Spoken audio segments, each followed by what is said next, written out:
ਦਰਸ਼ਕੋ break ਤੋਂ ਬਾਅਦ ਤੁਹਾਡਾ ਸਭ ਦਾ ਨਿੱਘਾ ਸਵਾਗਤ ਹੈ ਜੀ ਡਾਕਟਰ ਸਾਹਿਬ।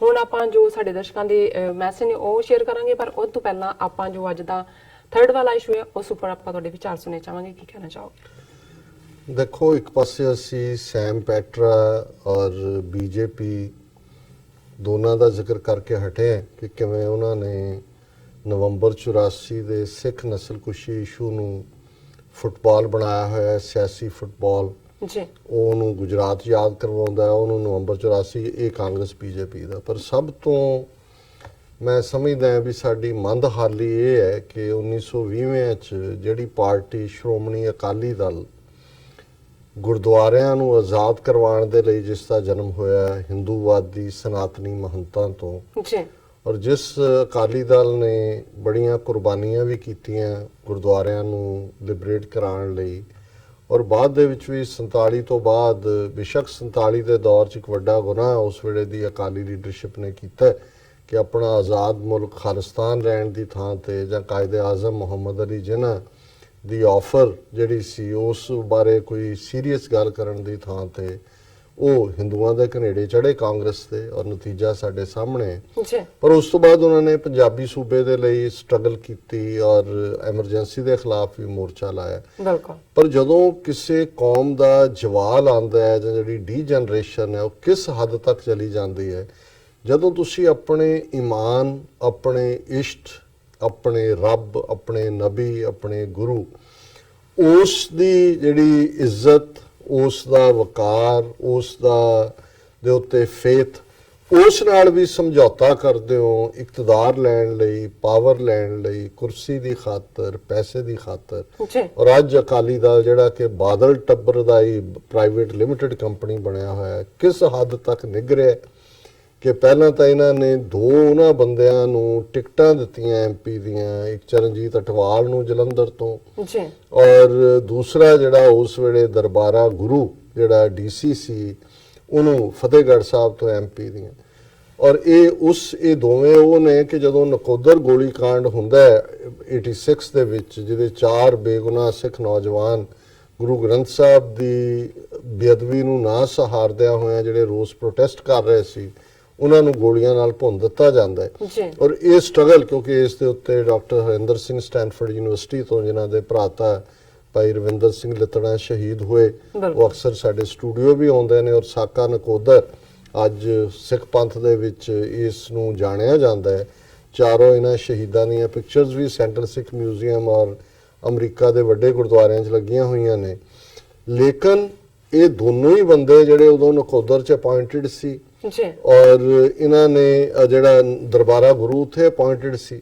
ਪਰ ਜਦੋਂ ਇਸ ਦੇ ਉੱਤੇ justice Gurnam Singh commission report ਆਈ ਤੇ ਚਰਨਜੀਤ ਅਟਵਾਲ ਸਪੀਕਰ ਸੀ ਪੰਜਾਬ ਅਸੈਂਬਲੀ ਦਾ ਅਕਾਲੀਆਂ ਵੱਲੋਂ, ਜਿਨ੍ਹਾਂ ਨੇ ਬਿਨਾਂ ਐਕਸ਼ਨ ਟੇਕਨ ਰਿਪੋਰਟ ਦੇ ਉਹਨੂੰ ਹਸ਼-ਹਸ਼ ਕਰ ਦਿੱਤਾ। ਬਾਅਦ ਫੈਮਿਲੀ ਉਹਦੀ ਰਿਪੋਰਟ ਮੰਗਦੀ ਰਹੀ, ਉਹਨਾਂ ਨੇ ਕਿਹਾ ਜੀ ਹੋਈ ਨਹੀਂ। ਹੁਣ ਹਾਈ ਕੋਰਟ ਨੇ ਆਰਡਰ ਕੀਤਾ ਕਿ ਵੀ ਇਹਨਾਂ ਨੂੰ ਰਿਪੋਰਟ ਦਿਓ। ਇਹ ਇਹਨਾਂ ਦੀ ਕਰਤੂਤ ਹੈ, ਇਹਨਾਂ ਦੋਨਾਂ ਨੂੰ ਹੀ ਕਰਨਾ ਫੀਲਡ। ਔਰ ਅੱਜ ਜਦੋਂ ਬਾਦਲ ਨੂੰ ਕਰਤਾਰਪੁਰ 'ਚ ਜਿੱਥੇ ਕਿ ਅਟਵਾਲ ਦੇ ਹੱਕ ਦੇ ਵਿੱਚ ਰੈਲੀ ਕਰਨ ਆਇਆ ਵੱਡਾ ਲੂੰਬੜ ਬਾਦਲ, ਔਰ ਉਹਨੂੰ ਪੱਤਰਕਾਰਾਂ ਨੇ ਪੁੱਛਿਆ ਕਿ ਜੀ ਇਹ ਜਿਹੜਾ ਸਾਕਾ ਨਕੋਦਰ ਜਿਹੜਾ ਨਕੋਦਰ ਕਾਂਡ ਹੋਇਆ ਇਹਦੇ 'ਚ ਇਨਵੋਲਵ ਸੀ ਜਿਹੜੀ ਗੱਲ ਉੱਠ ਰਹੀ ਹੈ। ਔਰ ਬਾਦਲ ਦੇ ਐਗਜ਼ੈਕਟ ਲਫ਼ਜ਼ ਇਹ ਨੇ ਕਿ ਵੀ ਪਹਿਲਾਂ ਕਹਿੰਦਾ ਕਿ ਵੀ ਬਾਦਲ ਸੈਡ ਇਹੋ ਜਿਹੇ ਕਾਂਡ ਹੁੰਦੇ ਰਹਿੰਦੇ ਨੇ, such incidents keep on happening. My God. ਹੁਣ ਜੇ ਉਹ ਕਹਿੰਦਾ ਕਿ ਜੀ ਕਿਆ ਹੁਆ 84 ਹੁਆ ਤਾਂ ਹੁਆ, ਤੇ ਇਹ ਅਕਾਲੀ ਦਲ ਦਾ ਪ੍ਰਧਾਨ ਗੁਰੂ ਗ੍ਰੰਥ ਸਾਹਿਬ ਦੀ ਬੇਅਦਬੀ ਦੇ ਮਾਮਲੇ ਦੇ ਇਹਨਾਂ ਦੋਸ਼ੀਆਂ ਨੂੰ ਜਿਨ੍ਹਾਂ ਨੂੰ ਟਿਕਟਾਂ ਦਿੱਤੀਆਂ, ਉਹ ਕਹਿੰਦਾ ਇਦਾਂ ਦੇ ਕਾਂਡ ਹੁੰਦੇ ਰਹਿੰਦੇ ਨੇ। ਔਰ ਉਹਦੇ 'ਚ ਉਹਨੇ ਇਹ ਵੀ ਕਿਹਾ ਡੈਸੀਕ੍ਰੇਸ਼ਨ ਨਾਟ ਐਨ ਇਸ਼ੂ ਇਨ ਪੰਜਾਬ ਦਿਸ ਇਲੈਕਸ਼ਨ, ਕਿ ਜਿਹੜੀ ਗੁਰੂ ਗ੍ਰੰਥ ਸਾਹਿਬ ਦੀ ਬੇਅਦਬੀ ਦੀਆਂ ਦਰਜਨਾਂ ਘਟਨਾਵਾਂ ਹੋਈਆਂ ਨੇ ਇਹ ਹੁਣ ਇਸ਼ੂ ਹੀ ਨਹੀਂ ਹੈ ਚੋਣਾਂ ਦੇ ਵਿੱਚ। ਇਹ ਹੈ ਜਦੋਂ ਡੀ ਜਨਰੇਸ਼ਨ ਹੁੰਦੀ ਹੈ। ਹੁਣ ਇਹ 92 ਸਾਲ ਦਾ ਜਿਹੜਾ ਲੂੰਬੜ ਜਿਸ ਨੇ ਕੌਮ ਨੂੰ ਵੇਚ ਕੇ ਖਾ ਲਿਆ, ਆਰਐਸਐਸ ਦੀ ਐਕਸਟੈਂਸ਼ਨ ਬਣਾ ਦਿੱਤਾ ਹੈ, ਇਹਨਾਂ ਦੇ ਨਾਲ ਤੁਸੀਂ ਕਿਵੇਂ ਨਿਭੜੋਗੇ? ਕਿਹੜਾ ਤਰੀਕਾ ਹੈ ਦੁਨੀਆ ਦੇ ਵਿੱਚ ਜਿਹੜਾ ਇਹਨਾਂ ਦਾ ਇਲਾਜ ਕਰਦਾ ਹੈ? ਔਰ ਜ਼ਾਹਰ ਹੈ ਕਿ ਵੀ ਇਹ ਇਹਨਾਂ ਦਾ ਲੋਕ ਪਰਲੋਕ ਦੋਨਾਂ 'ਚ ਮੂੰਹ ਕਾੜਾ ਹੋਣਾ ਹੈ। ਪਰ ਕੌਮ ਘੱਟੋ ਘੱਟ ਇਹੋ ਜਿਹੇ ਜਿਹੜੇ ਆਪਣੇ ਗੁਰੂ ਦੇ ਨਾਲ ਇਸ ਕਦਰ ਜਿਹੜਾ ਉਹ ਬੇਈਮਾਨ ਨੇ, ਇਹਨਾਂ ਨੂੰ ਤਾਂ ਕਿਤੇ ਵੀ ਢੋਈ ਨਹੀਂ ਮਿਲੇਗੀ। ਨਰਕਾਂ ਨੇ ਵੀ ਇਹਨਾਂ ਨੂੰ ਨਹੀਂ ਚੱਲਣਾ, ਦੋਜ਼ਖ ਦੀ ਅੱਗ ਨੇ ਵੀ ਕਹਿਣਾ ਕਿ ਵੀ ਇਹ ਸਾਡੇ ਵੀ ਕਾਬਲ ਨਹੀਂ। ਜੀ ਡਾਕਟਰ ਸਾਹਿਬ ਬਿਲਕੁਲ। ਹੁਣ ਆਪਾਂ ਆਪਣੇ ਦਰਸ਼ਕਾਂ ਦੇ ਫੇਸਬੁੱਕ ਮੈਸੇਜ ਔਰ YouTube ਜੋ ਮੈਸੇਜ ਉਹ ਆਪਾਂ ਡਿਸਕਸ ਕਰਾਂਗੇ। ਅਸੀਂ ਸਭ ਦਾ ਪਹਿਲਾਂ ਸਾਂਝਾ ਪਹਿਲਾਂ ਸਾਰਿਆਂ ਨੂੰ ਆਪਾਂ ਸਾਂਝੀ ਫਤਿਹ ਬੁਲਾਉਂਦੇ ਹਾਂ। ਵਾਹਿਗੁਰੂ ਜੀ ਕਾ ਖਾਲਸਾ, ਵਾਹਿਗੁਰੂ ਜੀ ਕੀ ਫਤਿਹ ਐਂਡ ਅਸਲਾਮ ਵਾਲੇਕਮ। ਐਂਡ ਸਾਨੂੰ ਅਬਾਸ ਕੁਖਾਰ ਲਿਖਦੇ ਨੇ, ਗੁੱਡ ਡਾਕਟਰ ਸਾਹਿਬ ਨੇ ਲਿਖਿਆ ਤੁਹਾਨੂੰ। ਭਾਈ ਗੁਰਮੀਤ ਸਿੰਘ ਬੱਬਰ ਗੁਰਫਤਿਹ ਕਹਿੰਦੇ ਨੇ, ਔਰ ਜਗਤਾਰ ਸਿੰਘ ਖਾਲਸਾ ਜ਼ਿੰਦਾਬਾਦ ਕਹਿੰਦੇ ਨੇ। ਰਾਣਾ ਅਬਦੁਲ ਖਾਲਿਕ ਲਿਖਦੇ ਨੇ ਖਾਲਸਾ ਜ਼ਿੰਦਾਬਾਦ।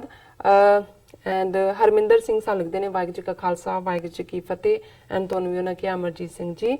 ਐਂਡ ਕਾਕਾ ਸਿੰਘ ਲਿਖਦੇ ਨੇ 2020। ਸਤਪਾਲ ਸਿੰਘ ਪੁਰੇਵਾਲ ਸਾਨੂੰ ਸਾਰਿਆਂ ਨੂੰ ਫਤਿਹ ਬੁਲਾਉਂਦੇ ਨੇ, ਵਾਹਿਗੁਰੂ ਜੀ ਕਾ ਖਾਲਸਾ, ਵਾਹਿਗੁਰੂ ਜੀ ਕੀ ਫਤਿਹ। ਜੀਤਾ ਸੰਦਰ ਜੀ ਵੀ ਸਾਨੂੰ ਲਿਖਦੇ ਨੇ ਖਾਲਸਾ ਜ਼ਿੰਦਾਬਾਦ। TV 84 good job, referendum 2020। Banaras Khan ਸਾਨੂੰ ਲਿਖਦੇ ਨੇ ग्रेट डॉक्टर साहब, अल्लाह आपको लंबी जिंदगी दे और काबिल कभी उन आई थिंक इंशाअल्लाह आप से जरूर कहते हैं कि तुंदे नाल इंशाअल्लाह की मुलाकात जरूर होगी। Very nice. And Banaras Khan फिर सा लिखते हैं जी आया डॉक्टर साहब और नीलम कौर जी, थैंक यू सो मच। इस तरह ही इरफान शाहजाद भी सानू इस तरह लिखते हैं जी आया डॉक्टर साहब एंड नीलम कौर जी। एंड भाई गुरबीन सिंह बब्बर जी सा लिखते हैं डॉक्टर साहब बलविंदर पक्के जी बारे कुछ कहते कहो विचार दो। अच्छा जी। हाँ जी सरदार, हाँ जी सरदार सिंह सिंखो सानू 2020 लिखते ने जी। सारे ਵੀਰਾਂ ਦਾ ਬਹੁਤ ਬਹੁਤ ਸ਼ੁਕਰੀਆ। ਬਿਲਕੁਲ।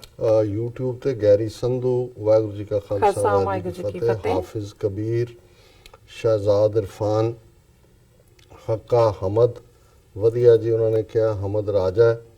ਹਾਫਿਜ਼ ਕਬੀਰ ਫਿਰ ਲਿਖਦੇ ਨੇ ਫੈਜ਼ਾ ਮਾਨੋ, ਜਿਸ ਕਹਿੰਦੇ ਨੇ ਕਿ as far as Khalistan is concerned we are with Sikh community, but sir 1947 में जब मिस्टर जिन्ना ने आपको ऑफर किया था कि आप अपना वतन ले लें तो आपने रिजेक्ट कर दिया था। फैज़ा मानो जी उदों दियां गलतियां दी सजाई कौम खा रही है। उदों मैं तो नहीं सी, पर उस दौर दी जड़ी लीडरशिप सी वो ब्रेन वाश्ड सी, कांग्रेस दी स्पैल थल्ले सी और इंटैलेक्चुअली मिजड सी। ਉਹ ਗਾਂਧੀ ਨਹਿਰੂ ਦੀ ਜਿਹੜੀ ਗੇਮ ਸੀ ਉਹਨੂੰ ਨਹੀਂ ਸਮਝ ਸਕੇ। ਤੁਹਾਡੇ ਕੋਲ ਕਾਇਦੇ ਆਜ਼ਮ ਬੜੇ ਦੂਰਅੰਦੇਸ਼ ਔਰ ਬੜੇ ਸਿਆਣੇ ਇੰਟੈਲੈਕਚੁਅਲ ਸੀ ਜਿਨ੍ਹਾਂ ਨੇ ਉਸ ਗੇਮ ਨੂੰ ਸਮਝਿਆ ਔਰ ਆਪਣੀ ਕੌਮ ਨੂੰ ਮੁਲਕ ਲੈ ਕੇ ਦਿੱਤਾ। ਪਰ ਹੁਣ ਅਸੀਂ ਘੱਟੋ ਘੱਟ ਇਹਨਾਂ ਦੀਆਂ ਜਿਹੜੀਆਂ ਚਾਲਾਂ ਨੇ ਉਹਨਾਂ ਨੂੰ ਚੰਗੀ ਤਰ੍ਹਾਂ ਸਮਝਦੇ ਹਾਂ।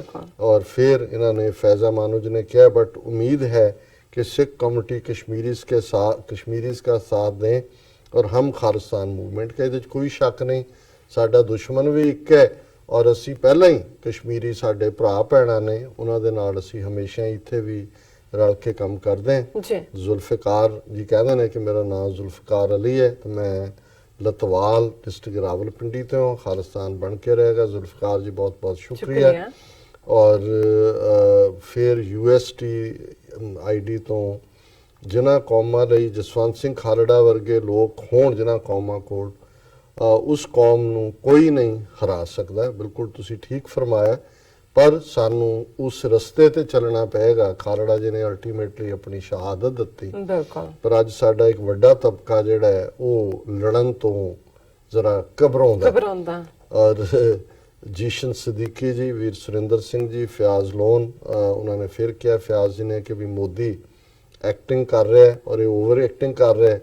ओवर एक्टिंग का बादशाह है, झूठ का, और ये पूरी तरह ਜਿਹੜਾ ਮੁਸਲਮਾਨ ਆਪਣੀ ਹਾਲਤ ਲਈ ਖੁਦ ਜ਼ਿੰਮੇਵਾਰ ਨੇ ਔਰ ਸਾਡੇ ਸਿੱਖ ਭਾਈ ਘੱਟੋ ਘੱਟ ਮੁਸਲਮਾਨਾਂ ਨਾਲੋਂ ਬਿਹਤਰ ਨੇ, ਰੈਜ਼ਿਸਟ ਤਾਂ ਕਰ ਰਹੇ ਨੇ। ਦੇਖੋ ਕਸ਼ਮੀਰੀ ਵੀਰ ਭੈਣਾਂ ਵੀ ਰੈਜ਼ਿਸਟ ਕਰ ਰਹੇ ਨੇ, ਲੇਕਿਨ ਜਿਹੜਾ ਦੂਸਰਾ ਭਾਰਤ ਵਿਚਲਾ ਮੁਸਲਮਾਨ ਹੈ ਉਹ ਬਹੁਤ ਖੌਫਜ਼ਦਾ ਹੈ। ਉਹ 200 ਮਿਲੀਅਨ ਬਹੁਤ ਵੱਡੀ ਗਿਣਤੀ ਹੁੰਦੀ ਹੈ, ਲੇਕਿਨ ਉਹ ਗੁਰਬਤ 'ਚ ਵੀ ਨੇ ਔਰ ਖੌਫ 'ਚ ਵੀ ਨੇ। ਔਰ ਫਿਰ ਮੁਹੰਮਦ ਬਸ਼ੀਰ जी, रोनाल्डो हॉट मॉच, उन्होंने रोनाल्डो जी ने नमस्ते लिखी है, नमस्ते जी। मियाँ सदाम उन्होंने किया रेफरेंडम 2020 जिंदाबाद, इंशाल्लाह पूरा होएगा, गॉड ब्लेस यू। फिर उन्होंने फयाज लोन जी ने किया भी हमारी फोर्सेस में इतनी क्वालिटी है कि दाता दरबार के हमलावरों तक बहुत जल्द पहुँच जाएंगे। डॉक्टर साहब इंडिया अफ़गानों को उकसा रहा है, हम पाकिस्तानियों को पता है। ਦੇਖੋ ਫਿਆਜ਼ ਲੋਨ ਜੀ, ਇਹ ਤਾਂ ਹੈ ਅਲਟੀਮੇਟਲੀ ਬੇਗੁਨਾਹ ਮਾਰੇ ਗਏ ਨੇ, ਪਰ ਜੀ ਇਸ ਸਾਰੀ ਖੇਡ ਦੇ ਪਿੱਛੇ ਇੱਕ ਜਿਹੜਾ ਹੱਥ ਹੈ ਉਹ ਰੌਦ ਹੈ। और ये जड़ा मियाँ सदाम जी ने लिखा कि आप ठीक बता रहे हैं, कराची के अमन अल्ताफ हुसैन ने तबाह किया। ये Altaf Hussain chip off the devil, रॉ द एजेंट। जी और फिर मियाँ सदाम जी ने खालिस्तान जिंदाबाद किया और उन्होंने ये भी किया भी जिन्हें ये वीडियो जड़ा बोल रहा है पागल लगता है, नहीं पागल नहीं है। इस किस्म के बहुत सारे इन्होंने खड़े किए हुए ने ਜਿਹੜੇ ਆਈਡੀਆਜ਼ ਥਰੋ ਕਰਦੇ ਨੇ ਕਿ ਇਵੇਂ ਕਰੋ। ਜੀ ਡਾਕਟਰ ਸਾਹਿਬ, ਇੱਥੇ ਲੈਣੇ ਬ੍ਰੇਕ। ਪਹਿਲਾਂ ਅਸੀਂ ਸਭ ਦਾ ਸ਼ੁਕਰੀਆ ਅਦਾ ਕਰਦੇ ਹਾਂ ਸਾਨੂੰ ਲਿਖਣ ਵਾਸਤੇ। ਇਸ ਤਰ੍ਹਾਂ ਸਾਨੂੰ ਤੁਸੀਂ ਲਿਖਦੇ ਰਹਿਣਾ। ਵਿਊਅਰਸ ਸਾਨੂੰ ਇਸ ਤਰ੍ਹਾਂ ਬਣੇ ਰਹਿਣਾ। ਮਿਲਦੇ ਹਾਂ ਛੋਟੀ ਜਿਹੀ ਬ੍ਰੇਕ ਤੋਂ ਬਾਅਦ।